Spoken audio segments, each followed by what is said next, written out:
Actes chapitre 2, à partir du verset 41.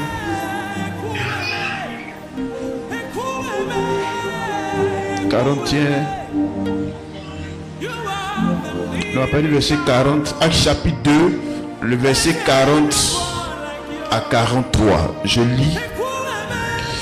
Et par plusieurs autres paroles, il les conjurait et les exhortait, disant: sauvez-vous de cette génération perverse.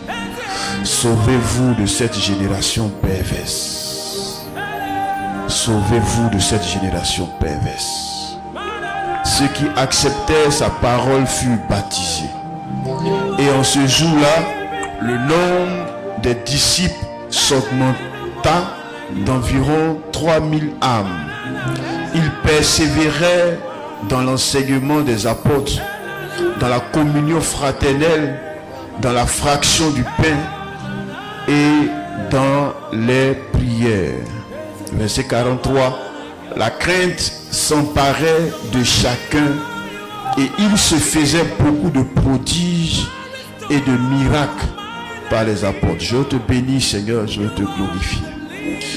Je prie que tu prennes le contrôle de ce moment. Je prie que tu bénisses ce message, que les cœurs de tes enfants soient ouverts et que cette parole que tu m'as communiquée il y a 2 jours puisse pénétrer les cœurs et ramener tes enfants toi. Merci parce que tu es un Dieu fidèle et c'est toi qui le feras maintenant au nom de Jésus. Mon message de ce matin est intitulé: sauvez-vous de cette génération perverse. Sauvez-vous de cette génération perverse. Bien-aimé, je veux te rappeler ce matin l'essence de l'évangile. C'est vrai qu'aujourd'hui on assiste à tout et n'importe quoi. Mais je veux nous ramener à l'essentiel de l'évangile. Lorsque vous aurez compris cet essentiel-là, vous aurez compris beaucoup de choses. Et vos vies seront des vies bénies, des vies de joie, des vies d'allégresse. Bien-aimés, sauvez-vous de cette génération perverse. Une génération, c'est un ensemble de personnes qui vivent à un temps déterminé dans le monde. Lorsqu'on parle de génération perverse, Dieu nous met en garde contre ces hommes-là de la fin de ces temps qui sont plus enclins à faire le mal, dont la vie est une vie de défiance vis-à-vis de Dieu. Leurs façons de faire sont des façons de faire qui défient Dieu. Ce sont des façons de faire qui s'opposent à la pensée, à la volonté de Dieu. Sauvez-vous de cette génération perverse. Bien aimé, le monde que vous voyez là, le monde que vous voyez, avec tous ces beaux garçons, ces belles femmes, toutes ces belles réalisations, est voué à être détruit. C'est comme au temps de Noé. Genèse chapitre 6 parle de l'histoire de Noé. La Bible déclare qu'au temps de Noé, la méchanceté des hommes était telle que Dieu a pris la résolution de détruire le monde tout entier. Mais lorsqu'il a pris la décision de détruire le monde, il a vu sur la terre quelqu'un qui s'appelait Noé, quelqu'un qui le craignait. Donc Dieu dit à Noé: Noé, la méchanceté de ce monde est montée jusqu'à moi et j'ai arrêté de détruire ce monde. Mais tu as trouvé grâce à mes yeux. Parce que j'ai vu que tu marches d'une façon intègre. J'ai vu que tu me crains. Donc pour te sauver, toi Noé, construis un bateau qu'on appelait l'arche. Construis un bateau et rentre dans ce bateau-là. Toi, tes enfants, ta famille, tout ce qui t'appartient, entre dans ce bateau-là. Parce que je vais détruire la terre et je vais détruire tout ce qu'il y a dans la terre. Personne qui sera hors de ce bateau que tu vas construire n'échappera. Tous vont mourir parce que j'ai vu la méchanceté de l'humanité est montée jusqu'à moi. Et Noé construit le bateau en question, qu'on appelait l'arche de Noé. Donc Noé construit le bateau en question. Noé rentre dans le bateau avec sa femme, ses enfants. Et Dieu lui dit, prends les animaux là, comme ils sont innocents, prends les animaux 2 par 2. Un mâle et une femelle. Fais-les entrer. Si tu prends tortue femme, tortue garçon, ils rentrent dans l'arche. Si tu prends moustique, tu prends moustique femme, moustique garçon, tu les prends 2, tu les mets dans l'arche. Pour que après le déluge, après que j'ai détruit tous les hommes qui vivent sur la terre, eux, ils puissent se reproduire et repeupler la terre. Alléluia. Noé construit le bateau et Noé rentre dans le bateau avec sa famille.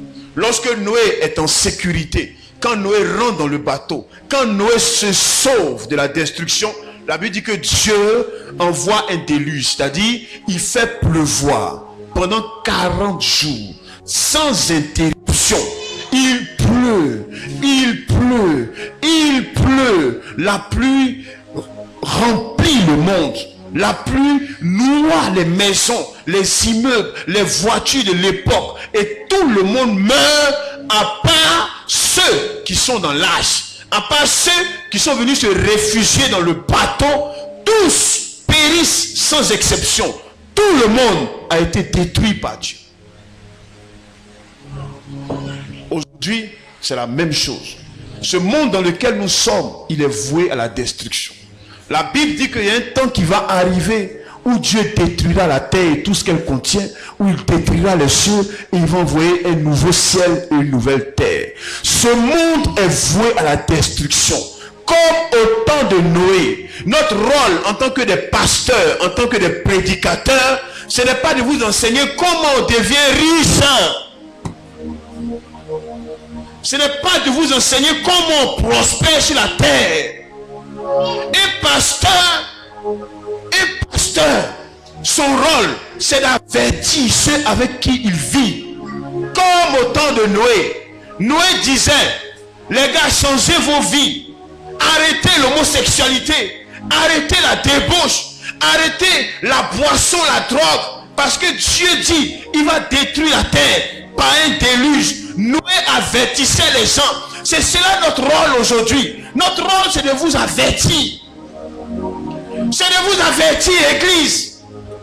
C'est de vous avertir, chrétiens. C'est pas de vous enseigner comment on devient riche, comment on devient prospère, comment on règne sur la terre. Ce n'est pas ça notre rôle. Moi, ça, c'est pas mon rôle. Dieu m'a appelé pour venir expliquer aux gens comment on devient riche. Écoute, parenthèse. Si tu veux devenir riche, je te dis, juste parenthèse. La Bible dit dans Josué chapitre 1, verset 8, que le livre de la loi ne s'éloigne pas de ta bouche. Médite-le jour et nuit. Il dit jour et nuit pour agir selon ce qui est écrit ici. Pour agir selon ce qui est écrit ici. Et tu réussiras dans toutes tes entreprises. Médite la parole de Dieu. Mets la parole de Dieu en pratique. Dieu dit tu réussiras dans toutes tes entreprises. Point. On n'a pas besoin de faire séminaire sur ça.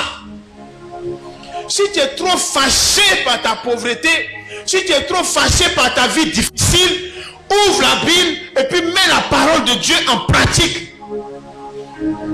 Si Dieu dit non au péché, rejette le péché. Si Dieu dit il ne veut pas le vol, arrête de voler. Si Dieu dit il ne veut pas que tu te masturbes, arrête ça.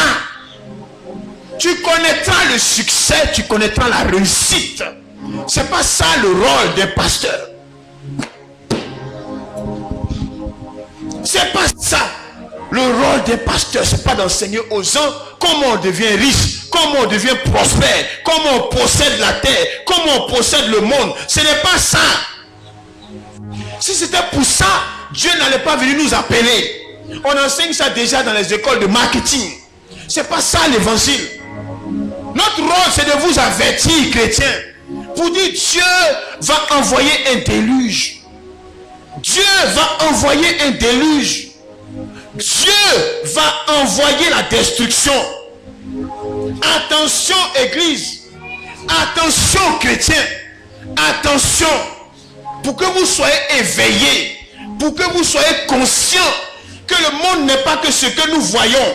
Le monde n'est pas que ce que nous voyons. Il y a une autre réalité spirituelle éternelle que le diable veut nous enlever. Le monde n'est pas que manger, dormir, se rassasier, se saper, rouler dans voiture. Le monde n'est pas que ça. Et notre rôle, c'est de vous avertir sur ça. Alléluia. Comme au temps de Noé, Dieu prépare la destruction de ce monde. Et Dieu a dit à Noé, sauve-toi de ces gars-là. Ça veut dire, sépare-toi d'eux. Quitte au milieu d'eux pour ne pas que je te confonde avec eux. Sors du milieu de ces personnes-là. La Bible dit, dans Romains chapitre 3, 23, que le monde entier est privé de la gloire de Dieu. Ça veut dire, le monde entier est sous la condamnation de Dieu. Toutes les personnes qui naissent dans le monde et qui n'ont pas Jésus dans leur vie sont vouées à la condamnation. Toutes les personnes qui n'ont pas Jésus sont comme hors du bateau de Noé. Et pour être dans le bateau de Noé aujourd'hui, il faut être en Jésus. Il faut avoir sa vie dans Jésus. Il faut être avec Jésus. Soyez en Jésus. Sortez, sortez, sortez, sortez de cette génération perverse. Ce monde où aujourd'hui, ce qui est bien, on dit c'est mal. Ce monde qui veut nous faire accepter que l'homosexualité c'est une bonne chose. Ce monde qui veut nous faire accepter que les fétiches sont de bonnes choses. Que la compromission est une bonne chose. Que avoir une femme et avoir des maîtresses dehors, c'est une bonne chose. Le monde est en train de nous enseigner ça. Aujourd'hui, ça ne choque personne. Qu'un homme soit marié et qu'il ait une petite à côté. Ça ne choque personne. Ce monde-là est en train de nous habituer à ces choses-là. Ce monde est en train de nous dire que c'est ce qui est normal. C'est pourquoi Dieu dit que c'est une génération perverse. C'est une génération qui aime le mal. Le monde aime le mal. Le monde n'enseigne que le mal. Regardez dans les télévisions aujourd'hui. Avant, je me souviens, voir simplement le dessous d'une femme qui était mal assise, c'était un miracle. Voir simplement le dessous d'une femme qui était peut-être mal assise, c'était un miracle.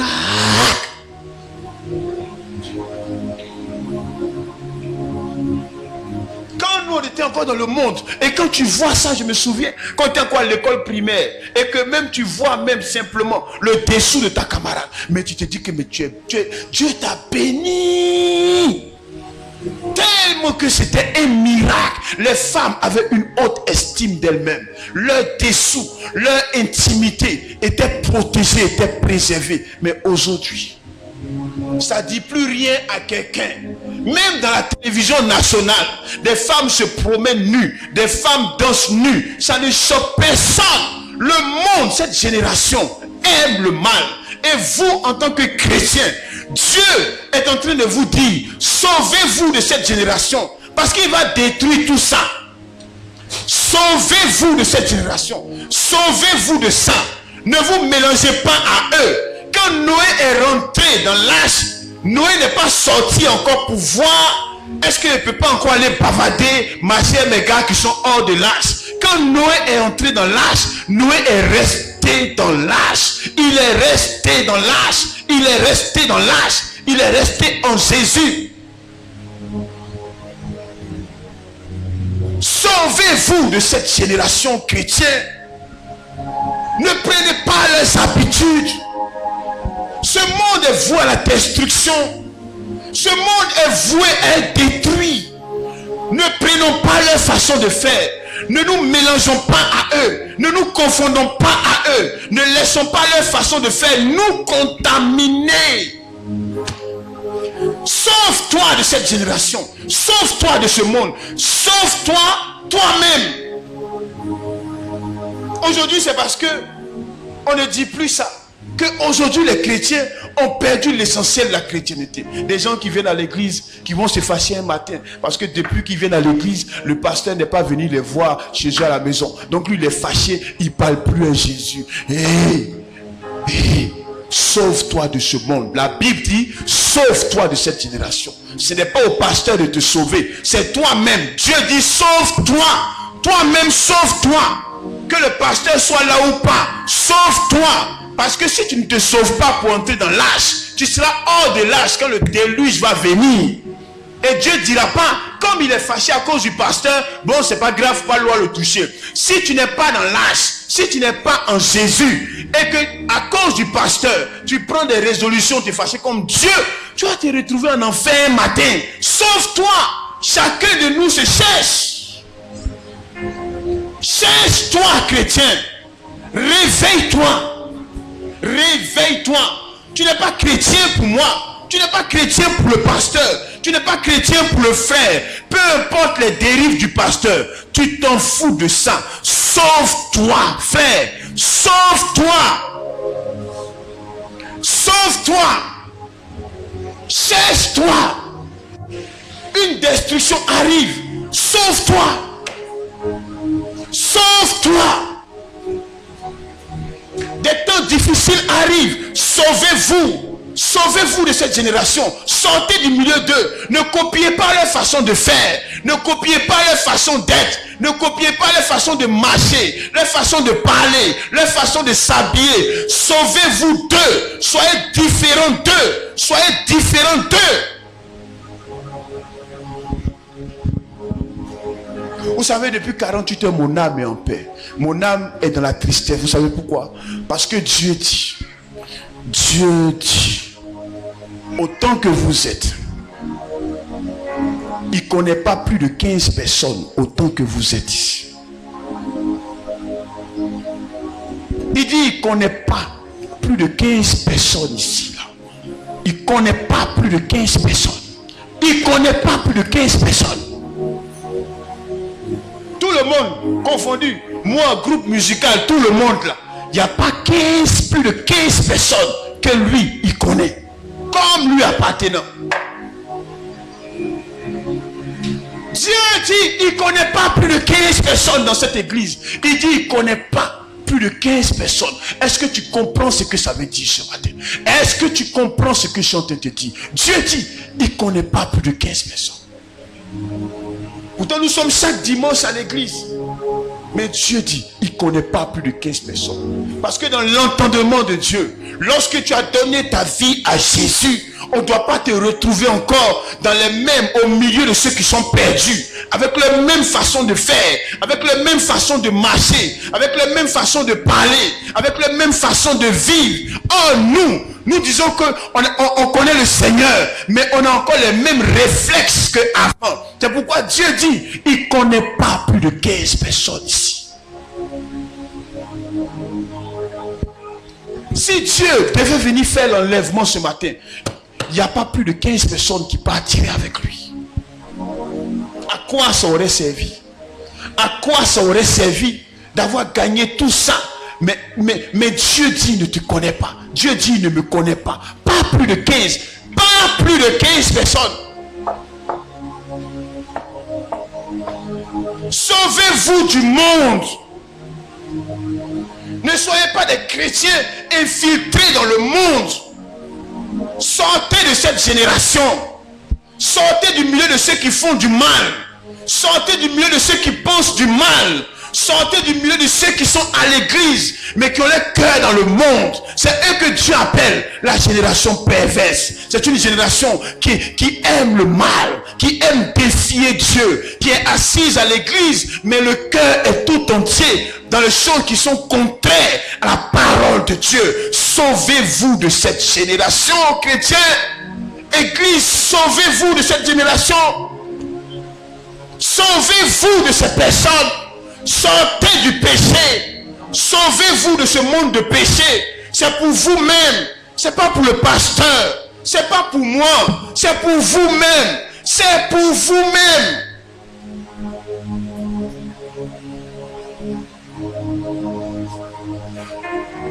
Faisons attention à nos vies. Faisons attention à nos vies. Parce qu'on peut tromper tout le monde.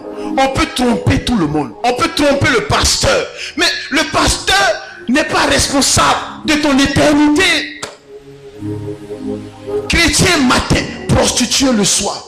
Chrétien matin, dans le monde le soir. Chrétien matin, dans les choses que le monde aime après. Tu te trompes toi-même. Et le jugement de Dieu, il est juste. Et il dit, je ne connais pas plus de 15 personnes dans cette assemblée. Qui sont les 15 personnes? Si tu es parmi les 15 personnes, tu sais, ta conscience là te convainc que tu es parmi les 15 personnes. Si tu n'es pas dedans aussi, ta conscience là te dit que oui, toi tu n'es pas dedans. On n'est pas dedans. Tu sais. Tu sais. Parce que la douce vie là te condamne ta conscience. Et Dieu, il voit tout. Chrétien matin, drogué le soir. Chrétien matin, alcoolique la nuit. Chrétien matin, prostitué le soir. Chrétien en même temps, mais au milieu de ceux qui font le mal. Chrétien dimanche matin, mais lundi matin, au milieu de ceux qui défient Dieu. Ceux qui défient Dieu et qui ne respectent pas Dieu sont tes amis. Comment tu fais ça? Comment c'est possible? Moi, on me dit, tu insultes Jésus, tu es mon ami, c'est impossible. Jusqu'à la fin du monde. Jusqu'à la fin du monde, c'est impossible. Soyez des chrétiens, soyez des hommes, sortez du milieu de cette génération. Lorsque les gens ont entendu cette parole de l'apôtre Pierre, et la Bible dit, ceux qui ont accepté cette parole, le verset 41 dit, ceux qui acceptaient sa parole, ils furent baptisés. En ce jour-là, le nombre des disciples augmenta d'environ 3000 âmes.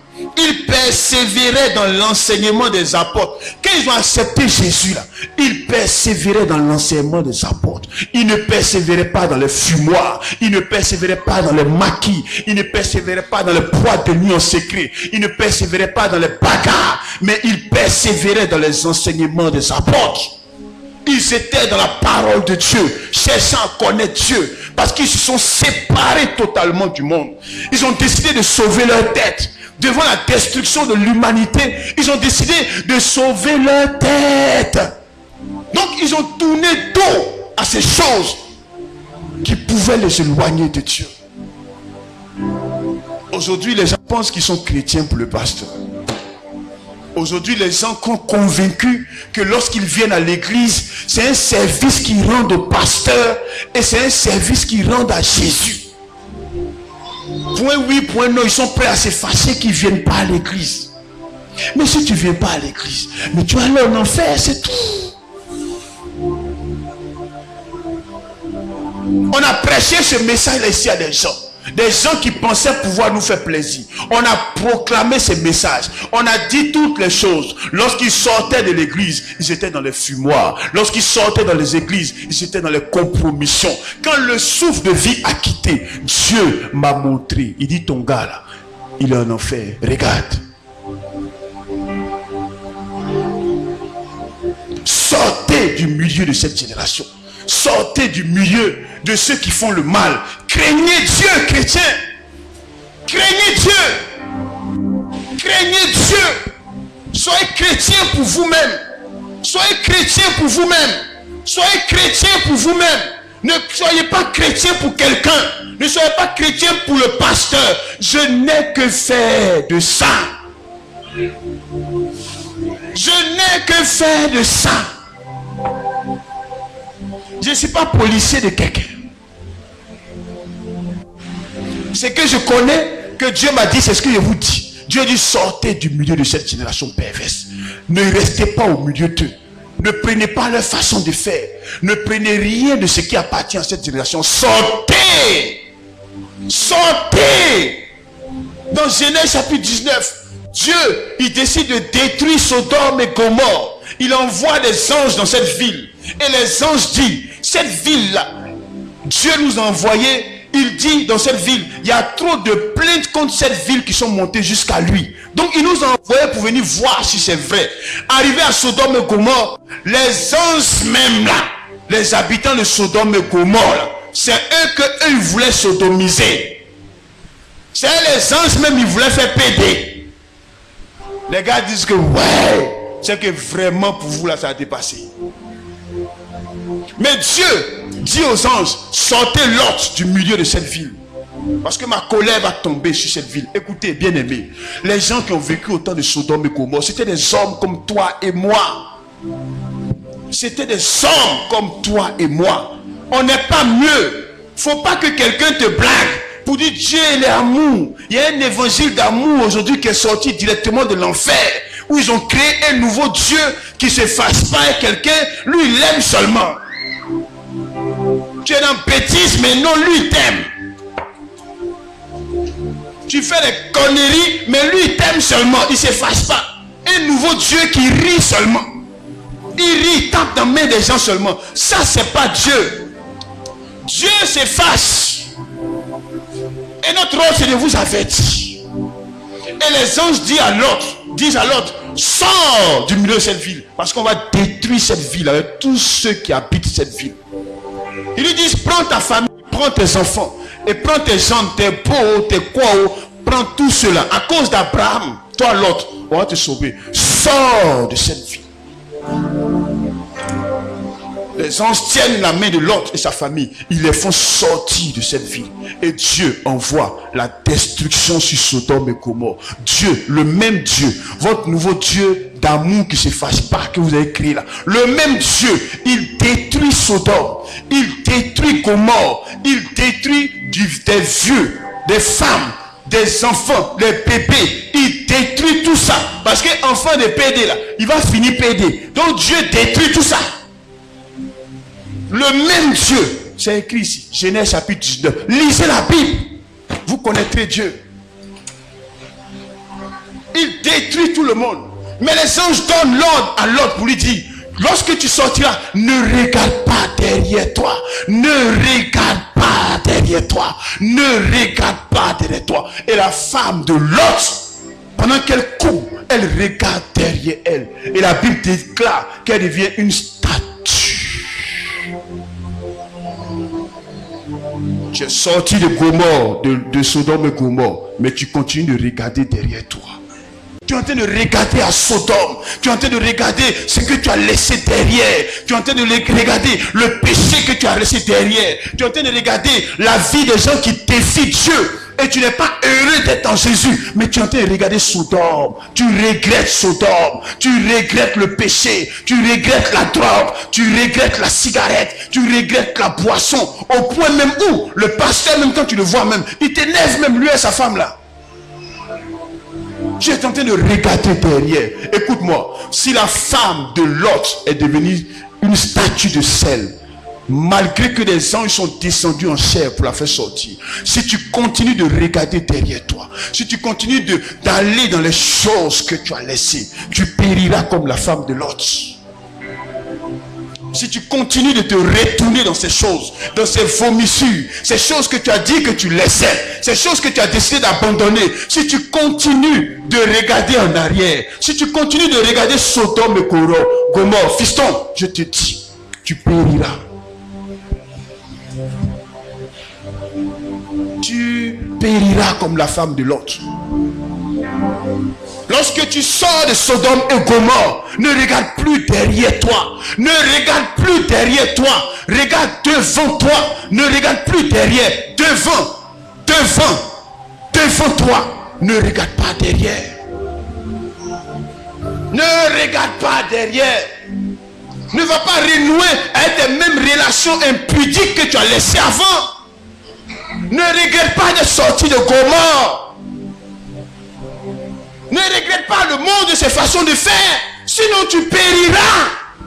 Qui que tu sois, tu périras. Qui que tu sois, tu périras. Et c'est mon rôle de t'avertir. Même si tu ne manges pas, sois fidèle à Dieu. Même si tu as faim, sois fidèle à ton Dieu. Même si tu as faim, reste dans la faim, sois fidèle à Dieu. Il voit ta souffrance, il te récompensera. Et temps viendra où Dieu se lèvera pour toi. Mais ne regarde pas Gomorrhe, ne regarde pas Sodome et Gomorrhe, ne regarde pas en arrière. Ne regarde pas en arrière, je t'en supplie. Sauve-toi de cette génération. Sauve-toi. Même si le monde se rit de toi, sauve-toi de cette génération. Ils rient parce qu'ils ne connaissent pas le sort. Ils se moquent de toi parce qu'ils ne connaissent pas le sort. Ils se rient de toi parce qu'ils ne connaissent pas le sort. Ils ne savent pas qu'ils sont voués à la destruction. Ils ne savent pas que c'est une grâce d'avoir Jésus. C'est une grâce. Jésus, c'est l'âge de Noé. C'est le seul qui peut te sauver de la destruction. Lorsque tu regardes derrière, ça veut dire que tu sors de l'âge. Lorsque tu regardes derrière, ça veut dire que tu es en train de regretter Sodome et Gomorrhe. À Sodome et Gomorrhe, il y a un déluge de feu. À Sodome et Gomorrhe, c'est la destruction. Le monde, c'est la destruction qui est là-bas. Sauvez-vous de cette génération. Sauve-toi, chrétien, église. Sauve-toi de cette génération. Sauve-toi de cette génération. Ne regarde pas leur façon de faire. Ne copie pas leur façon de faire. Sauve-toi d'eux. Sois différent, toi. Sois différent. Alléluia. Alléluia. La décision t'appartient. Dieu dit, il ne connaît que 15 personnes dans cette église. Juste 15. Pas 16. 15. Juste 15. Pas 16. 15. 15. 15. Est-ce que tu comprends? 15 personnes.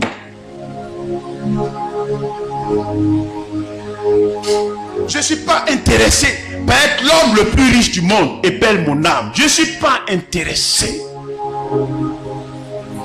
Je ne suis pas intéressé à être l'homme le plus célèbre du monde et me retrouver en enfer un matin et me retrouver devant Dieu qui dit, je ne t'ai pas connu. Je ne suis pas intéressé par ça. Je ne connais pas pour vous, mais moi je ne suis pas intéressé par ça.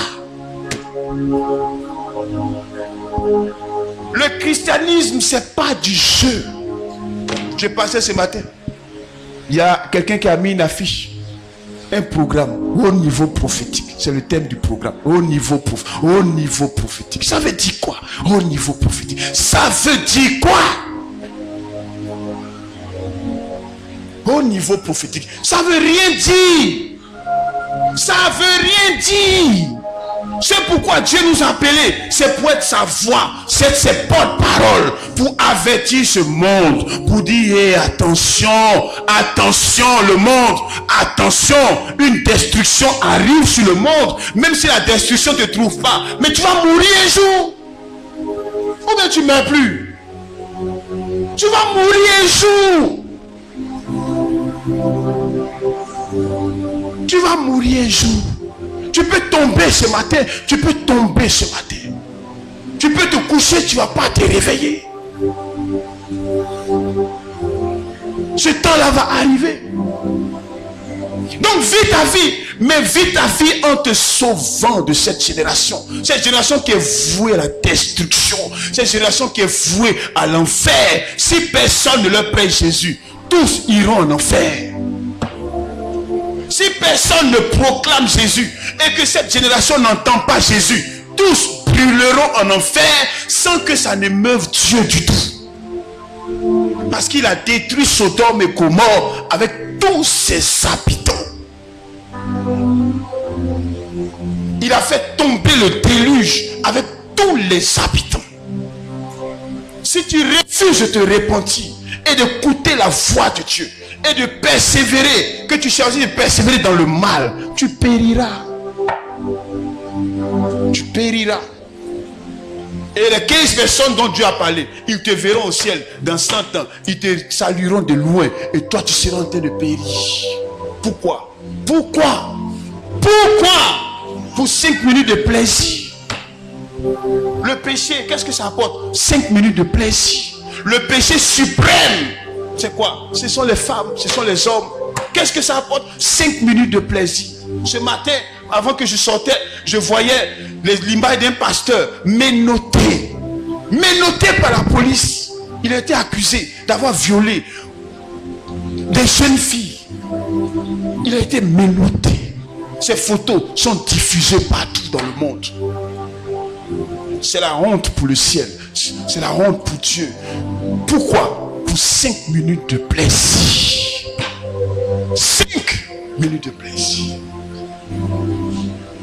5 minutes de plaisir. 5 minutes de plaisir.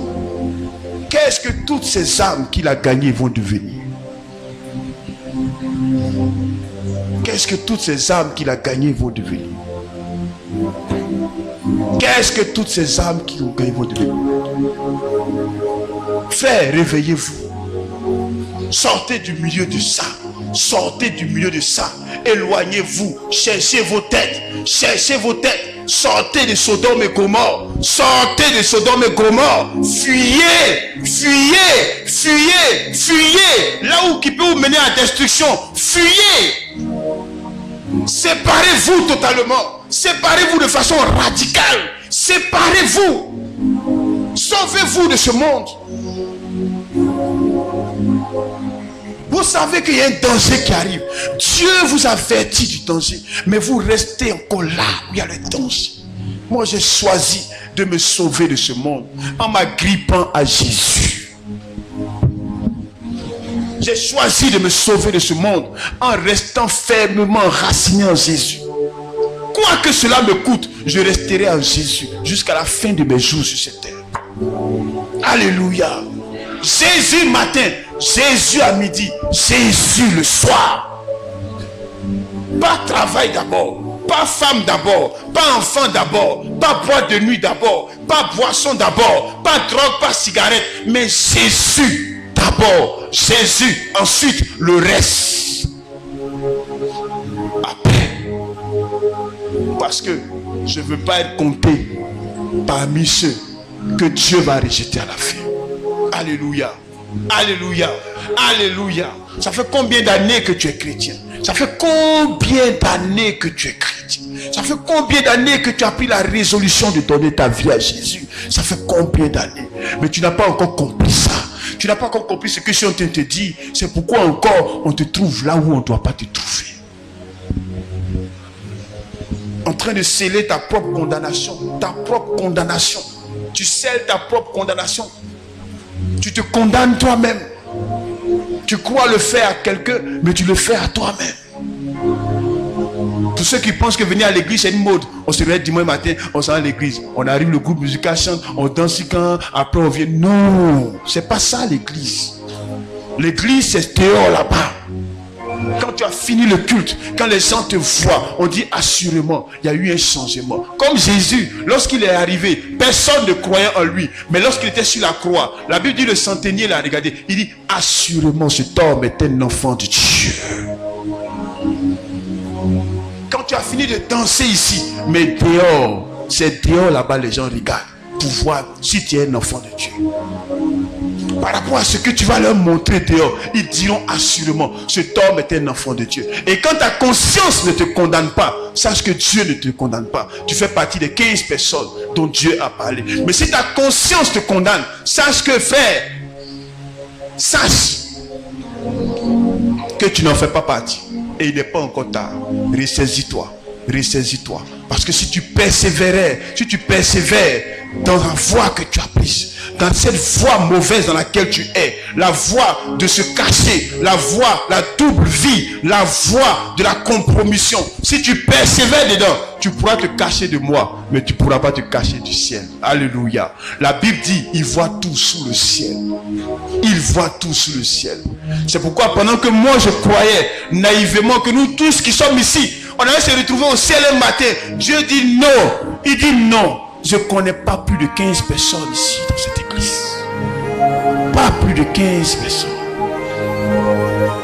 Pas plus de 15 personnes. Qui sont ces 15 personnes? Ça dépend de toi seul. Que Dieu te bénisse.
No one like you. You're my hero.